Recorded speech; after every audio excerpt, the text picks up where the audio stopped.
to the cloud. Hello. Good morning. Hello, Darlene. Hello, Mr. Mayor. How are you? You realize that I am now very old and that I am absolutely, I do not understand very well all these things of the recording and all these things, but well, anyhow. Yes. I hope that we can have a good, anyhow, interview. We're going to have a good time. We're just going to relax and have a good time. Jim, are we good to go? Okay, so I guess we're good to go then. Yes, yes, you're good to go. Okay, and we're both going to be on screen the entire time? Or is the camera going to go for when we talk?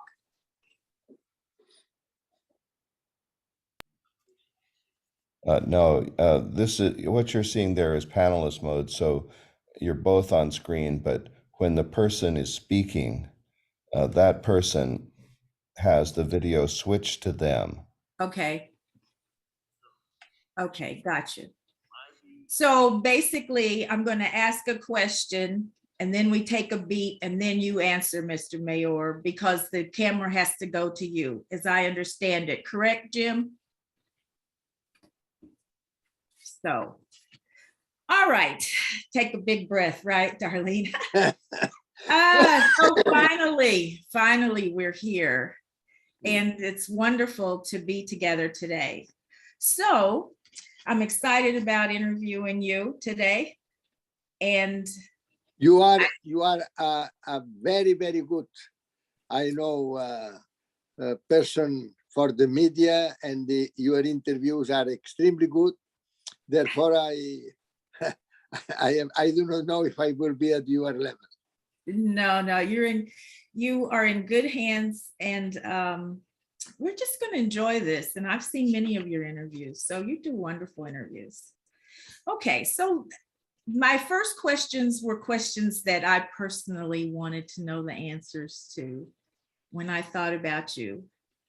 And the first question is, what are the most important values that you believe your parents and grandparents taught you that are active in your daily life today? What values?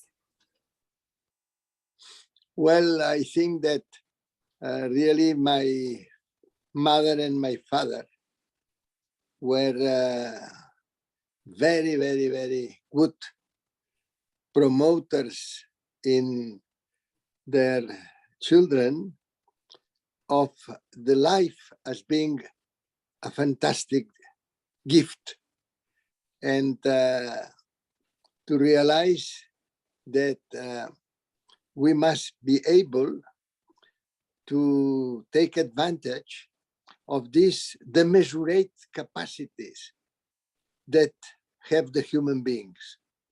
From the very beginning, they told me, but you realize that you are able to think, and that you are able to imagine, and that you are able to anticipate, and that you are able to create. I think that this was the most important thing that they told us. We do not know what is life because it's a mystery. But what is wonderful is that every human being is unique, and it is able to think and to create. Every human being is a creator, and therefore you can invent your own life. You cannot be submitted to anything. I think that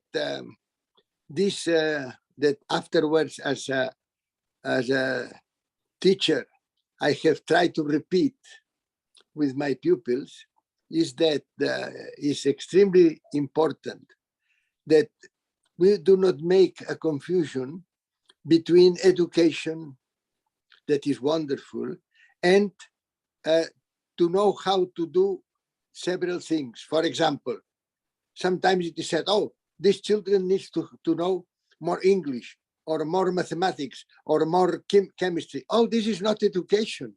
All this is to know some things in order to be able to do. But what really matters in education is to master your own life, to be the master of your own life. And this is what I remember always my mother.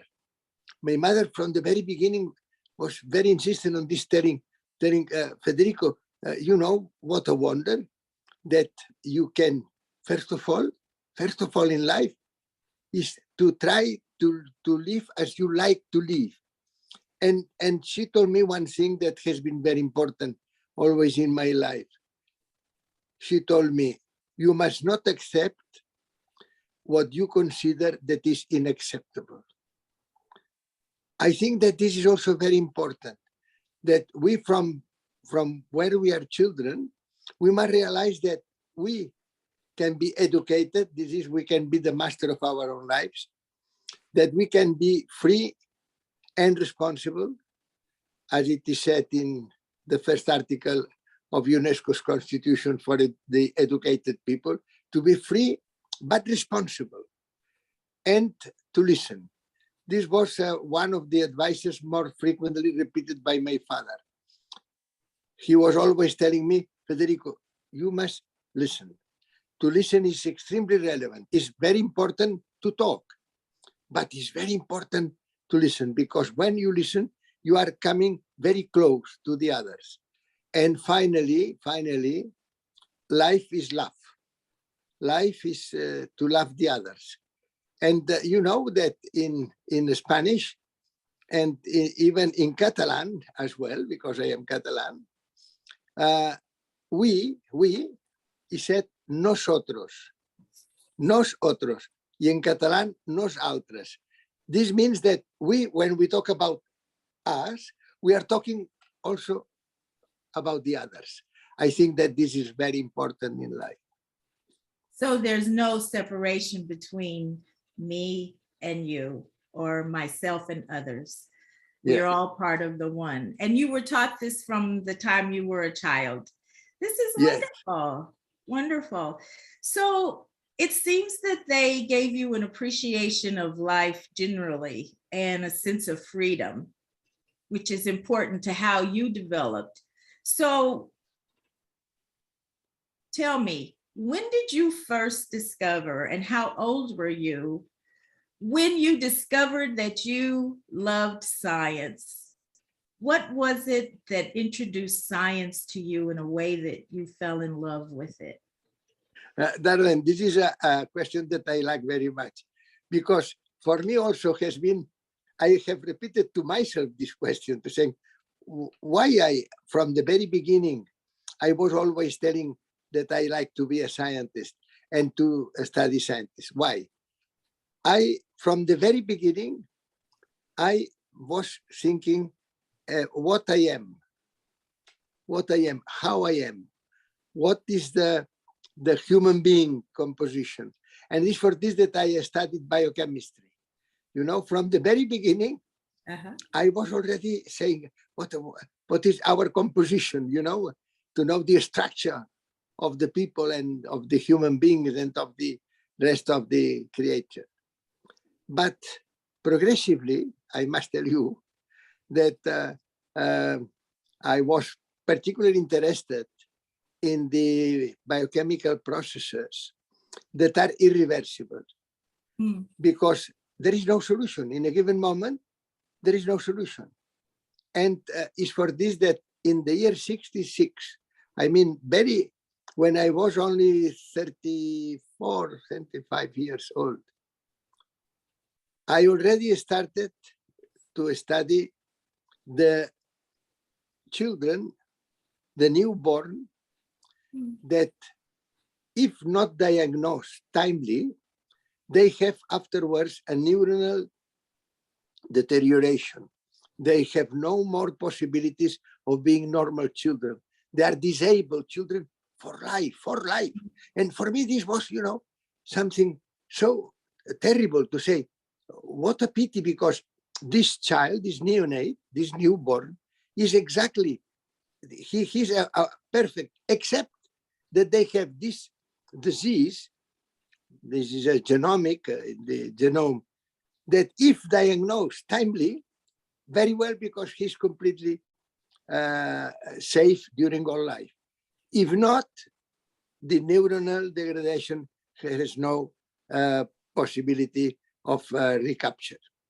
And therefore, it's for this that I started, and my first thing that I did as a professor of biochemistry was to create in Spain what is now called La Prueba del Talón. To all the neonates, to all the newborns, 84 hours after they are born, there is a drop of blood that is taken. And with this, you can avoid at this moment 34 diseases that otherwise will be irreversible. Wow. Yes. And this is called the National Plan for against metabolic diseases. No? Well, why I tell you all these things? Because for me, was so important to know all this, why these children has not this disease, what are the other has, how can we prevent, how can we do, but progressively, when I have been older and older, more important for me now is not to be what we are, not to know what we are, but to know who we are. Who we are. I have changed progressively. Now I can tell you really that for me, the mystery of life, to be able to have all these immense capacities that we have, the human beings, to know that every single human being, unique human being, is able to create, is able, and at the same time, well, we do not know anything about what can happen afterwards. We don't know. And I think, I repeat, that becomes more important that what we are, who we are. Yes, I agree wholeheartedly. We spend a lifetime in pursuit, and the question is, do we ever learn who we are? Because human beings have such extraordinary capacity, and we explore outside ourselves, and there's so much wealth and so much richness inside of ourselves, but we don't see it that way, do we? But you have been able to summarize so well what I was trying to tell you, that I am delighted. Yes. Well, so you've explained to me about your kinship with biochemistry, how you got into biochemistry. Tell me, what was your favorite thing about being a professor when you were at University of Granada? What was your favorite part of being a professor and educator? No, I think that the most important role is not that of the professors of higher education. The most important role is the role of the professors of the children. And the more important role is the role of the parents, of the mother and the father. I think that this is really education. And then in the university, I was trying from the very beginning. I was very soon, I was rector of the University of Granada. and I realized that was so important to think that all these people are the privileged people that can have education at the higher level. And you know, this they can have the solution for life, because really they can realize that they must be brave enough to say what they think and to react as they want. And I always remember that working in the lab of Professor Hans Krebs, a Nobel laureate in Oxford, I was, you know, taking a lot of data, and and he came one day and he told me, Federico, why you are always, and I said, because Professor, in Granada, in the University of Granada, I have not all these instruments, all these machines that you have, and therefore now I come here to take many data. And he told me one thing that was wonderful. He told me, Federico, you can see what many other persons can see as well. But the important thing is to think what nobody has thought. To think what nobody has thought. And therefore, I took very good note of this, because I think that this is real in our everyday life. Sometimes we take a lot of things, a lot of new knowledge. We say, well, I know already. All these are data. But afterwards, what really matters is that you can think what nobody has thought. And this means progress. And therefore, in the university level, I think that the important result of the education at all levels, whatever is the specialization that you do in your studies, is to realize that to know is really relevant for your life. When I went to Oxford, by the way, in the emblem of the condado, county of Oxford, there is a phrase that says, sapere aude. You must dare to know. Sapere aude. This is a phrase of Horacio. Sapere aude. You must dare to know. But afterwards, I said also, it's very important. But I think that what is really more important is to know how to dare. because if we know, but we do not dare to transmit this and to say this when we think that we must say this, we must do, I think that is extremely relevant. Because, Albert Camus wrote one phrase many years ago. I remember I was still in Barcelona studying. I had this moment about 17 years. And I was reading one of the books of Albert Camus. And he said, los desprecio in Spanish, no? I dislike them because they could and they do not dare to act. I think that is very important, that we must realize that if we know, we must be able to dare to say what we think. And now, for example, now that for the first time in history, now we are progressively equal in dignity. When I was Minister of Education and Science in Spain, women was nothing. Was complete discrimination, complete. And I was fighting very much in science and putting women, more women, because I said, the human beings are equal in dignity. And this is what we must have, all the human beings here. All human beings are equal in dignity. And now we are not only progressively equal, but what is really fantastic, now we can express ourselves. Because with the mobile telephone, we can express ourselves and we can say what we think. And therefore, we can change the world. In the United Nations, the first phrase of the Charter is, we the peoples, we have resolved to save the succeeding generations from the horror of the war, from the scourge of the war. Well, now is the moment to apply this. Now, yes, we can. 40 years ago was not feasible. Now is possible. Now, because we are all equal, we recognize that we are all equal in dignity, whatever is our sexual sensibility, our ideology, our beliefs, we are all equal, but we can express. For the first time in history, we can now express what we think.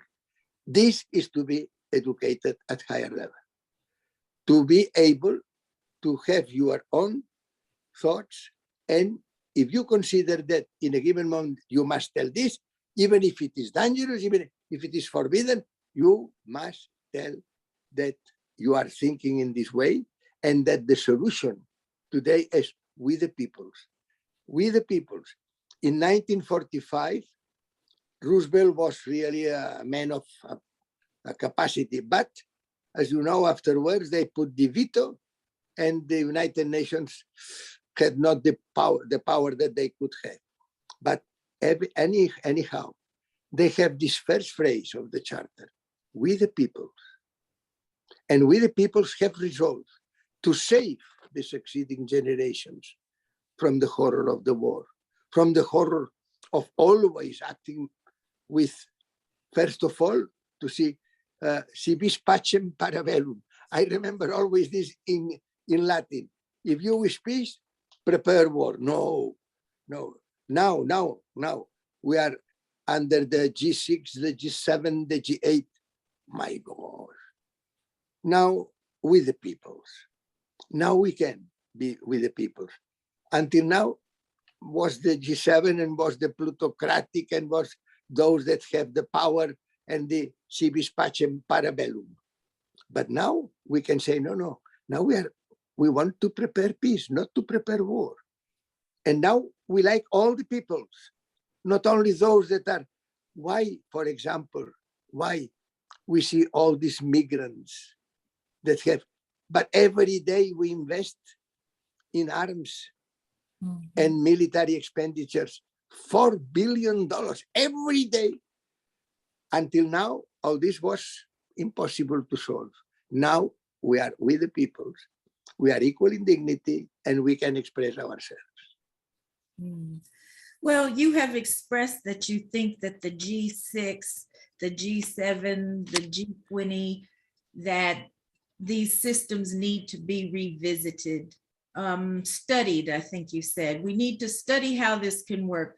Do you have ideas as to how a structure could better serve we the people, everyone?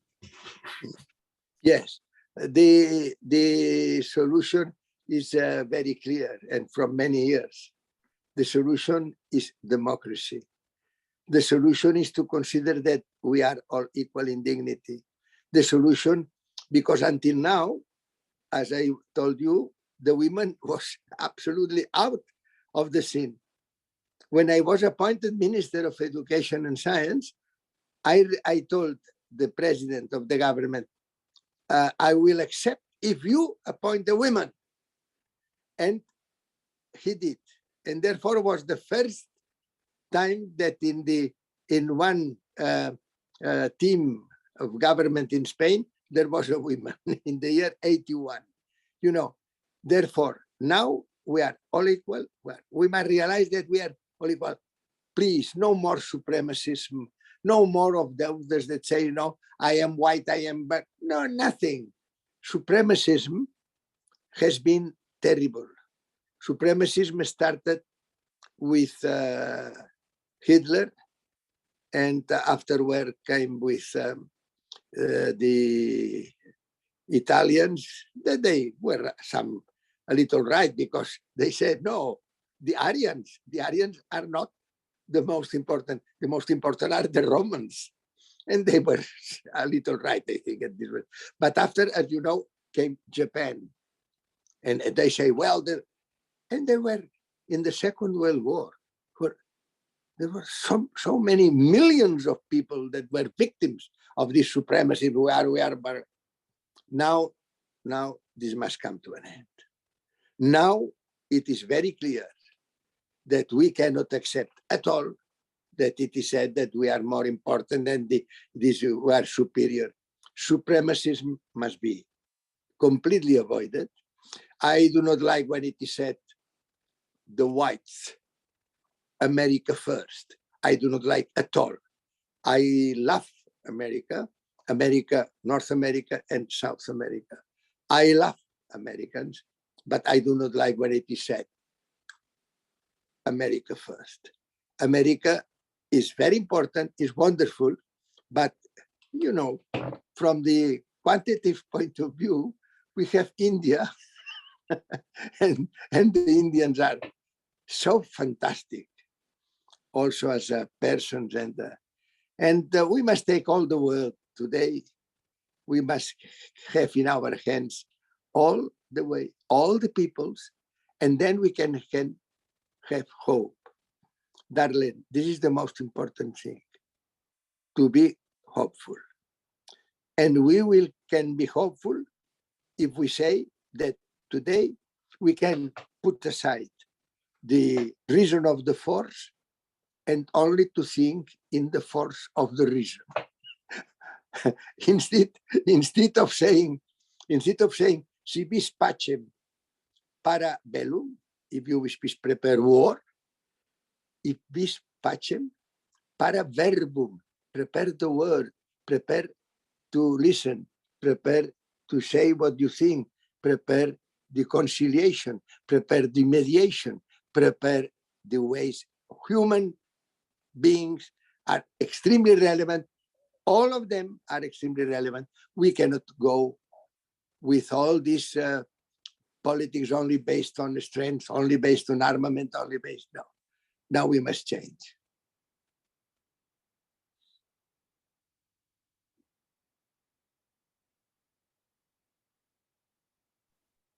It seems that with modern technology, you believe that we have a greater opportunity for equality and to accomplish peace than ever before. Is that true? Exactly, because, for example, now I am having the immense pleasure of talking with you. And this was, some years ago, was impossible to do this. Now we can express ourselves. With the mobile, I say for this, mobilization. With the mobiles, the mobilization. We must now mobilize ourselves. And we must tell all the people, please, do not be a spectator of what happens. You must be actor of your life. You must be actor of your surroundings. You must be actor in the frame of your family, in the frame of your university, in the frame of your friends. We must be actors, not only spectators of what happens. Yes. So you've worked tirelessly for decades to find solutions to humanity's greatest challenges, and you've held high government positions. So tell me, how do you feel that working with so many serious problems in the world, that you've been able to keep that joie de vivre, the importance of life and the joy of life alive for you? You've faced the world's greatest challenges. You've talked about them, you've addressed them, but yet you have maintained that poet inside, that person that strongly believes, loves life, and believes that life is so important for us to celebrate. Yeah, you know why? Because there is a poem of Pedro Salinas that says, and this was also Mario Benedetti also said to his children. He said, "You must never render. You must always. The important thing is not the times that you fall down, but the times that you are again on." And I think that this verse of Salinas that says, the supreme, he says, the supreme duty is to follow. The supreme duty is to always repeat and repeat and repeat and repeat. If you think that this is the solution, you must always be able to react again. I have had moments in my life very difficult. I have had moments in which you say, well, there is nothing to do.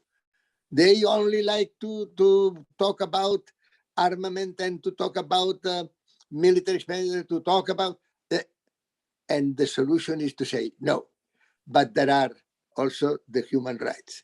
No, but there are also a declaration on democracy. I think, I repeat, that the democracy is the solution for a different future. Because in the democracy, we, all the people, we appear to ourselves to be completely equal. And all of them to be in this fantastic experience of being alive. And therefore, I think sincerely that we must resist and we must be hopeful. In some moments, I have been saying, well, it is important not now to say I am finished. No, you must again to say, and sometimes a little wine, red wine in Spain, we have fantastic red wine. Take it and say, I resist and I go ahead. Well, it's clear that the importance of human dignity is something you emphasize a lot. Yes. And it does take courage. We have to dare, right? And it does take courage to speak up and to stay encouraged in the face of different challenges. Here in the United States, it seems that we took our democracy for granted in many ways because it's being challenged. So human beings, we also need to be continually reminded of what's important, especially when it comes to systems like democratic systems and the importance of certain institutions, correct? Yes, I think that what you have, I repeat that I am very happy to talk with you because you make summaries that are perfect of what I am trying to say. And you have said now what I consider that is crucial. We must be always conscient that we can change and that we can do better. And at the same time, we must realize that it's sometimes extremely difficult. Yes. Because there are so many different aspects of our normal everyday life that are very, very difficult sometimes to overcome.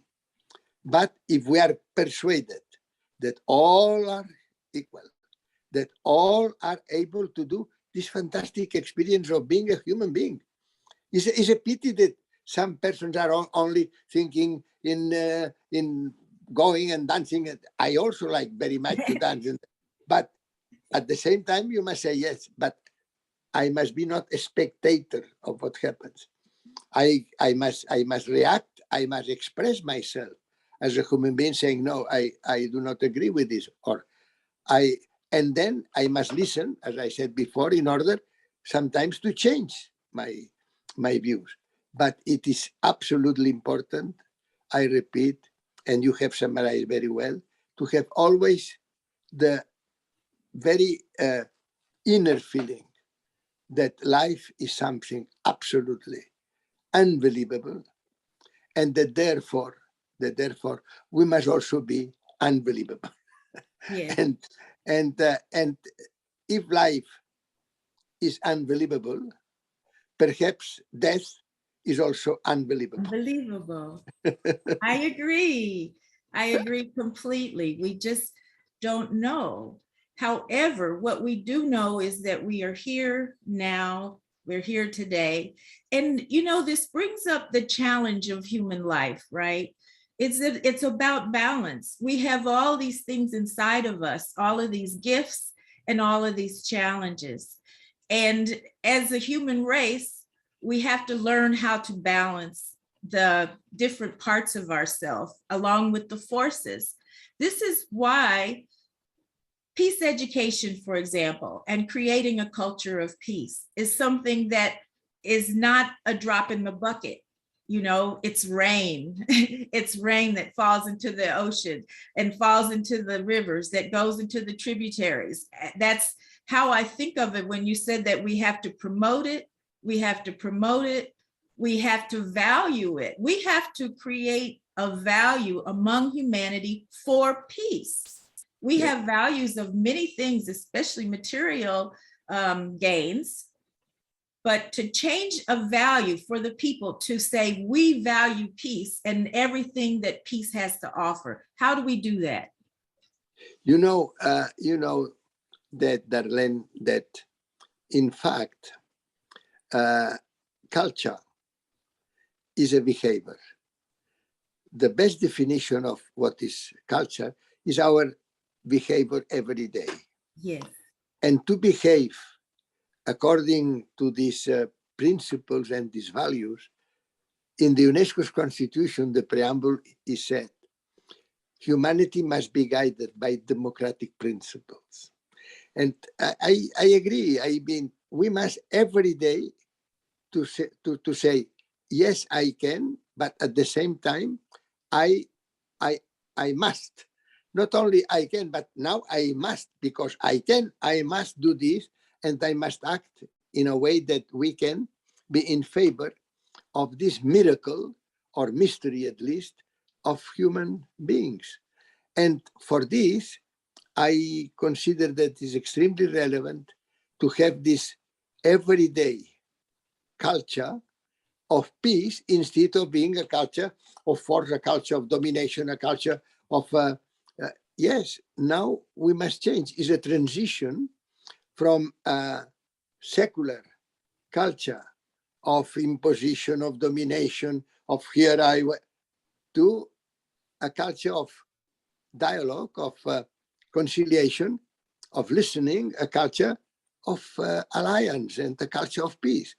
And I remember when in the year 89, I thought culture of peace for the declaration, I would very much like to be created in the heart of Africa, because I have received so many lessons of the Africans, particularly of the African women, that, you know, I was at the beginning of my period in UNESCO, I was saying, well, I have already discovered the solution is to consult with the African women. You know, what a wonder. What a wonder. Because yes, I thought that they have been slaves. They have been, and a part of this, they have this serenity, and they smile when they are talking with you, and they give you the good advice to go ahead. And it's for this that I started the declaration on culture of peace. The first was in Yamoussoukro, in the very heart of Africa, in Ivory Coast. And after this, I had the immense, because this was for me very important, immense advantage of being very good friend of Nelson Mandela. You know, for me, was also to discover a person that when I visited him, he was already in prison 26 years. You imagine? Only because of the color of your skin, to be 26 years. And when I left the prison, I was free, because I said, what a wonder. This man says that to forget is impossible, but to forgive is feasible. Very difficult sometimes, but feasible. And he was able to forgive. And he was able to tell us that we must work for a culture of peace and not for a culture of force and a culture of war. And therefore, I sincerely think that today we have only to look at these very good examples and to say what we are going to do now is to put this into practice. Because I repeat, I think that the humanity today is facing irreversible, potentially, threats. The Arctic is melting. Be careful. As a scientist, I must tell, I know very well the irreversible processes. And it is for this that when so many years ago, 50 years ago, I created this very big project to save the newborn children that had this irreversible. Now we are facing at the well level irreversible processes. We must be very careful, because the permafrost, the ice of the Arctic, for example, not only reflect the solar light, but they have also an immense quantity of methane. And methane is much, much worse than the carbonic anhydride, etc. I tell all these things in order to tell you that now we need to tell all this to the people, to tell the people, look, that now life is a fantastic mystery. But the very reason is that now we can. We were unable to do this some years ago. We were only some women that were, but most of the women were completely discriminated. Now we are in a moment in which we are equal in dignity. And then we can express ourselves.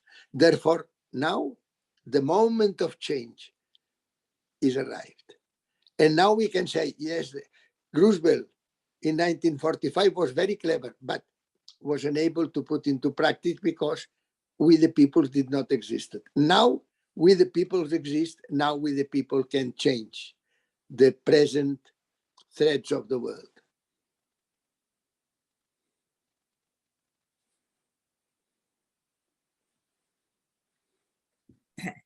The climate is definitely an emergency for us all. The temperature is rising so quickly, which of course affects food supplies and food growth, which affects the rates of refugees, etc. So yes, but wait a moment. You are right. But at the same time, we must realize that 60 years ago already, we were already claiming, some of people at the worldwide level was already saying, be careful that now we must reduce the growth. And was a man called Aurelio Peccei that created the Club of Rome, that in the year 68 already wrote the charts ahead and set the limits to growth. And some years later, UNESCO created the Oceanographic Commission saying, be careful, because water, the marine water, is the 2/3 of the skin of the planet. And therefore we must keep this very, very well, because otherwise we can have a disaster on climate change. Nothing, nothing, nothing. The reaction is always silence.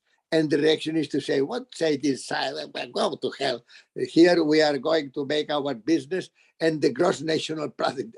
I hate the gross national product, because they are always talking only of the gross national product. And what we did in the year 92, Darlene, was to go to Rio de Janeiro with Maurice Strong. And what a kind of personalities. And we said, now, yes, now a summit of the world, we say, the summit of the world. And the summit of the world, we wrote the Agenda 21 for the 21st century. And we said, now we have nothing, no attention at all. And particularly at this moment was Mr. Bush's father. He did not like multilateralism. He said, all these things of Rio de Janeiro, nothing, go to hell. And some year later, 10 years later, we had a summit of the earth in Johannesburg. And was at this moment Kofi Annan, the Secretary General of the United Nations. And we said, no, yes, now we have written the Earth Charter, and we have written the Millennium Development Goals. Now, yes, nothing. Immediately, completely put aside our, and was only when Barack Obama was president of the United States, in this very important part of the 2015, in the second part of the year, that suddenly Obama signs the agreements of Paris on climate change. And afterwards, he signs as well the declaration of the General Assembly of the United Nations to transform the world. It's very nice. It's a declaration to transform the world. It's the Agenda 2030 and the Sustainable Development Goals. Fantastic. I was so happy. But as I repeat, only 6 months later, the new president of the United States, Mr. Donald Trump, he said, I will not apply, I will not put into practice. And what did Europe? And what was the reaction of the rest of the countries? If we are 190 countries in the world, What was the reaction? Nothing, silence.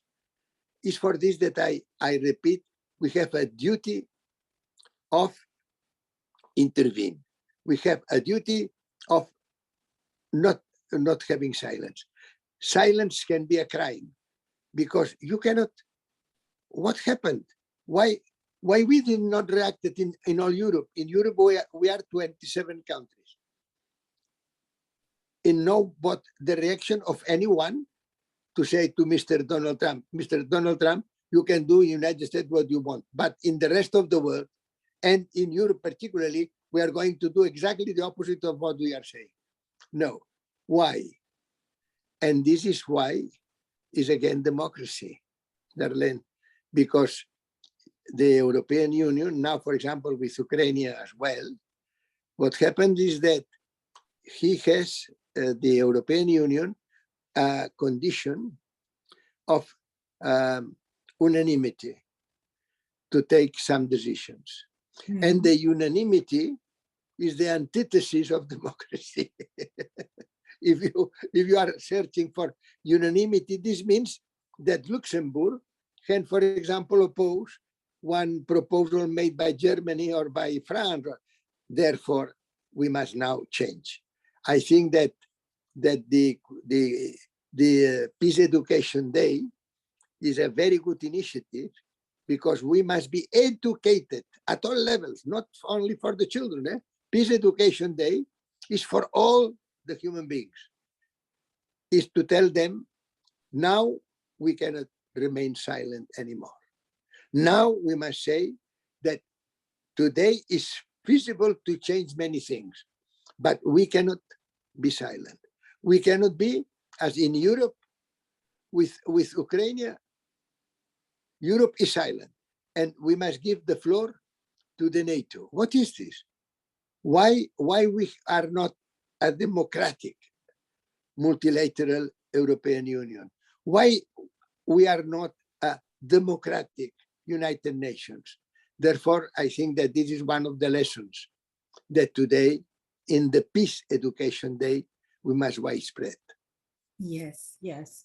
Well, recently you made the point that we have to use media to proliferate the message, to get the message throughout all levels of society. So we have to teach children, preschool children, about the value of peace. Not just, oh, be kind, but kindness is a part of a culture of peace. And yes, we should aspire to be kind because we should aspire to be peaceful. So it's like we have to start at the beginning, and then there'll be cumulative effects over time, as I see it. Because as you say, we have to change the culture and the values of the culture in order to reorient human endeavor. And right now, everything is about profit and things like that. But you say that there's a lot of people in the world that agree with you. And there's a lot of people. You know one thing, Darlene, I like very much to talk with you because you inspire most of my answers. Okay. Well, it works well that way then. Okay. So, yeah, so I do want to ask you, let's see.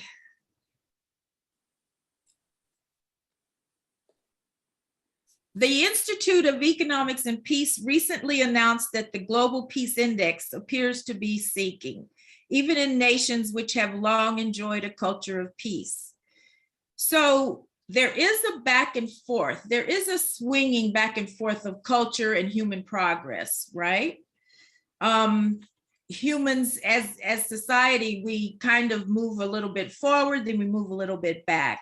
So this measurement of global index of peace, as we see the countries moving backwards towards less or more violence, I suppose it is. There's several countries that have gotten, like Canada has more crime and more murder rate and things like this. So in general, what do you think what do you think is going on in terms of the back and forth, the push and pull of societies and this struggle right now that we have to move forward globally?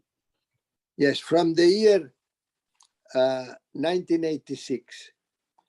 In 1986, in October 1996, there was a crucial moment because it was the moment of the end of the Cold War. Because, as I told before, the United Nations with the veto, there are many things that cannot do. And particularly because this war, this was this Cold War, and at the shadow of the Cold War, always the race of armament and also of nuclear power. This is another thing that I am here absolutely clear. Is a shame for the humanity as a whole that today we must face the future with the threat of the utilization of the nuclear armament. What is this? What is this? This is against all the principles of all the... But again, here we find that there are two countries that have the same that were in the race of the armament during the Cold War. But in this meeting that was held in October 1986 in Reykjavik, Gorbachev was suggesting to President Reagan that they must, because this was for him very clear. He said, now the USSR will become a Commonwealth of Independent States.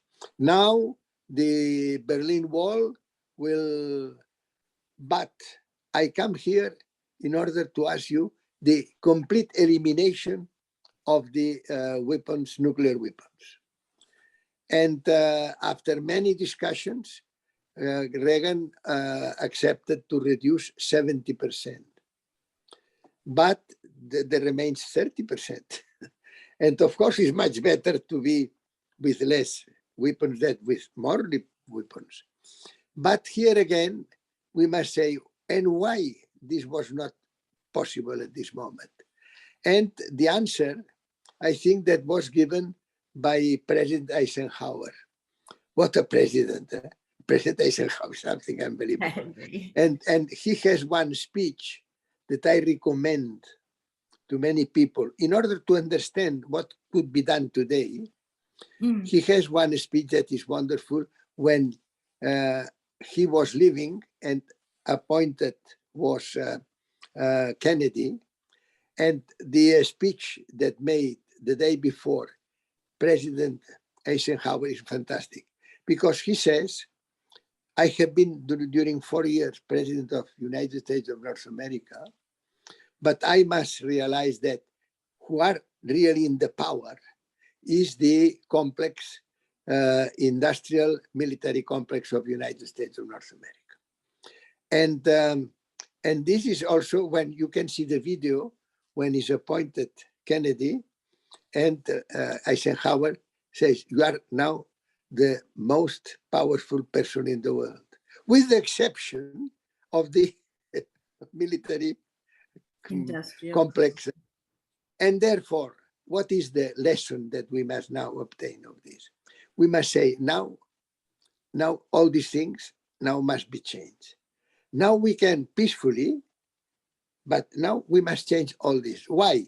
Because in the year 1986, women was now there was an immense discrimination.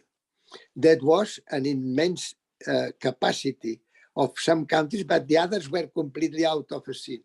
Now today the things have changed, and now we can create a democracy in the United Nations, in a multilateral system, in Europe, in the United States, a real democracy. It means that we must accept that all the human beings are equal, and we must listen to all the citizens, not only some of them, and that we must utilize the reason of the force, no more, anymore. Now the force of the reason, now the force of the world, now. And I think it's for this that I am hopeful that some years ago this was not feasible, and I think that now is feasible. And it's for this that I consider that to study and to have a peace, a culture of peace day, or peace education day, as you wish, is very good, because we must put this in the normal behavior of the children and of the today is feasible not only to take into account peace in the earth, but peace with the earth, Yes. because we must be peaceful with the earth, and what is happening in the Arctic and the Antarctica, we cannot accept anymore this, and therefore I am hopeful, and I hope that we will be able before long to have a multilateral system, democratic multilateral system, in which they will be the presidents that will have in their hands, in a democratic way, the hands of the reins of the power, and not the military complex will no more have this prominent role. Okay. It's a challenge. It's a challenge, isn't it? Yeah. These forces. So I have one final question for you, because it's clear that you're positive and you're hopeful about mankind, that you feel that education is an important key, and that we have to educate children from children to the senior citizens about the value of a culture of peace. So you're among the leading voices calling on the United Nations to establish a global day of peace education. Why is it important, and what do you think we can achieve with our day of peace education? Yes, precisely. I think that we are in a moment, I said before, that we must not be spectators of what happens, that we must become actors. And now we can be actors, because now we are all equal in dignity, and now we can express ourselves free, because we have the mobiles and we can utilize all this to say yes or not. We can participate, and participate is the essence of democracy. And it is for this that I consider that now we can be hopeful. And to be hopeful is essential to change the things. If you think that it is nothing to do, that we are at this moment, we cannot go ahead. But I think that now, yes, now we can say we the people, because we exist already, have resolved to save the succeeding generations from the horror of the war. Now we can promise this. Why? Because we can educate also for peace from the very beginning. Because until now we were thinking that peace was only one thing of the arms, and no. Peace is first of all a personal thing. Peace in yourself, peace in your family, peace in your with your friends, peace in your place in which you are living. Yes. Okay. So true. Thank you. It's been such a pleasure today. I repeat that it's very easy to talk with you, because you make wonderful summaries that are very helpful to follow the conversation. Good. I'm hoping it won't be our last conversation. Thank you so much. Thank you so much. It's been an honor. Bye-bye. Bye. Enjoy your day. Bye.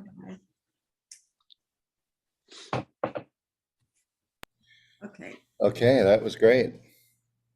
I think we're good to go. You think so? Bye. Okay. Okay, bye. Okay, bye-bye. Okay, thanks so much. Bye. Thank you, Jim. You bet. Thank you, Joe. Okay. You're welcome. All right. Thank you so much, Jim.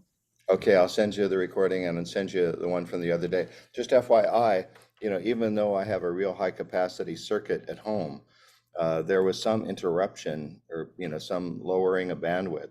And so the other day, Zoom knocked the data rate down a fair amount. So we don't have the normal super high quality video from the other day. I'll send you what we've got. I think it's good enough.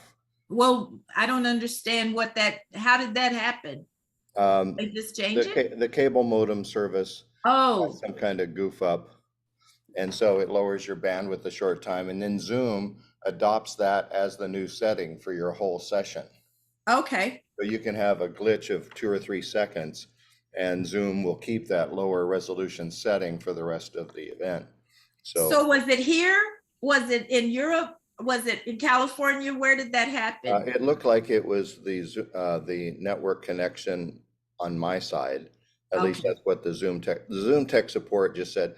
Well, look, we saw a bandwidth problem, Okay. and you know, it happens sometimes on cable modem services. You know, especially they'll be doing some maintenance on the line or something. Gotcha. So you're out in a hotel, so that's probably it, Yeah, right? that's why I signed. No, I was home. Oh, okay. Today I'm at a hotel, and Okay. that's why we have Joe as the host, because Joe's at his Oh, house. okay. Okay. So I'll send you both, and Joe, you can stop recording now. And thanks so much. Really happy to help. Thank you, Joe.